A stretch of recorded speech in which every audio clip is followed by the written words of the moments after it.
equation that Blake, who's very smart on our show, and he's right, says if 4 out of 4 voters turn out and a lot of 3 out of 4s, and we keep getting some low props in, we win. Is that correct? And who is doing better right now with low propensity voters?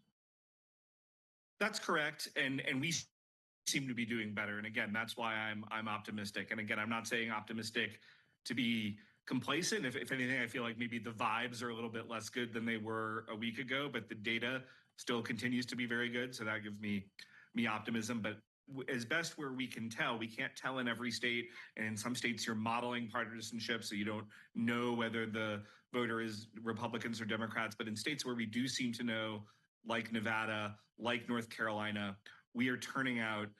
There's another state I can't mention, but it's also the same sort of thing going on. We seem to be turning out more low prop voters than the Democrats, and that is very, very encouraging, especially be turning them out early, because it's hard to get these voters. Usually, if they do vote at all, they tend to be maybe more last minute election day voters. So the fact that we're turning some of these guys out now early is really encouraging. And it's one of the reasons why in a state like Nevada, where in Clark County, they have the Democrats have a 6,000 voter advantage in sort of low and mid propensity registered voters, but they have just a few thousand more actual voters in that bucket who have voted at this point than we do, because we've been turning out our guys, and for the most part, they have not been turning out their low and mid propensity voters. So that's why it matters, and I think you guys are correct in how you're thinking about it. So, by the way, I just got an email, a text message from a low propensity voter that I registered to vote. Charlie, great meeting you. I got my new license. What do? We helped get it all figured out. He just sent a picture, just went to church and voted. That is a low prop voter in Arizona banked. That is happening thousands of times a day, thanks to our Turning Point Action Army, myself included. I chased the ballot of my Amazon driver last night. Big fan of ours, and we got that in. So Jeremy, we need to turn out. That's needless to say. Let me ask you a difficult question, 2.5 minutes remaining.